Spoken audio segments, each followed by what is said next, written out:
As we know, most businesses in the world are family controlled, and in emerging market there is much more than many other countries. So one of our key interests of research is the involvement of family in the management and success of family businesses. So one major research project we have undertaken in recent months is the family's involvement, examine the involvement of the family in the internationalization of family business, because internationalization has become one of the key areas of growth of the economy. So here the family's involvement in could be in two ways. One is in terms of ownership, the other is in terms of management. So we have tried to see how the ownership structure and the management involvement affect the performance of internationalization of family controlled businesses. So there are three major areas of theoretical perspectives we have brought in here. One is the willingness and ability part of it, perspective. This is because the family has to have the willingness, has to have the ability, and what is the influence of the willingness and ability perspective in terms of internationalization.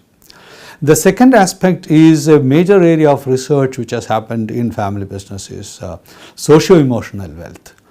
Because family businesses are unique, unlike non-family businesses, and their major strength is the socio-emotional wealth coming from the promoter side, from the family side.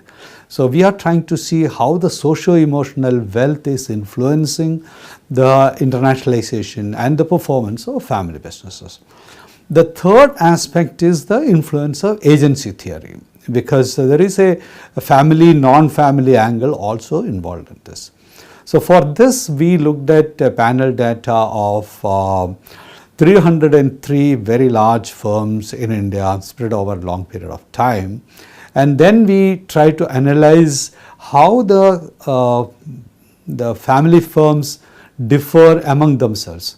So the focus is not on family versus non-family, and that has been the focus of research for many people. But we are trying to say that there is a lot of heterogeneity within family firms. So in terms of the ownership control, it could be 20% to 70% to 100%.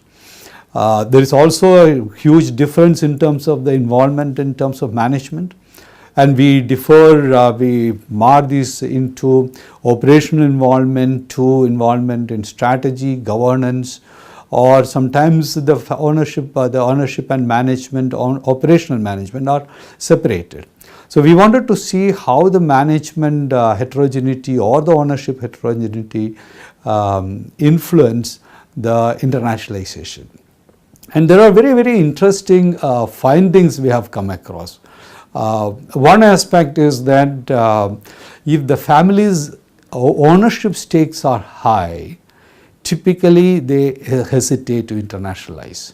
The logic is very clear. It's because the owners have their own stake in that, and the family's wealth is involved. In most families, our other research has shown that most families keep reinvesting, plowing back their wealth into the business. So the success or failure of the family business will have influence in terms of the destiny of the family itself. So they hesitate.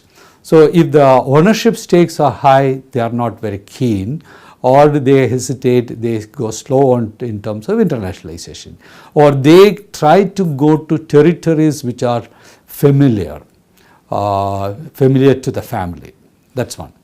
The second aspect which is very interesting is in terms of management. If the management is influenced by non-family executives, in the sense that if the CEO of a family business is a non-family member who has come from outside, who has exposure to managing, operating companies outside India, then the chances of internationalization are greater. So the same way, if there are outside investors like foreign direct investments or non-Indian investors who are familiar with the foreign territory, if they have an important say, the families are much more inclined to internationalization. So which means that internationalization is not ours, families are for it, but there are moderating variables, there are influencing factors such as the influence of non-family top management and non-family owners, who provide them the assurance that the risks involved are minimum and the business will continue to grow.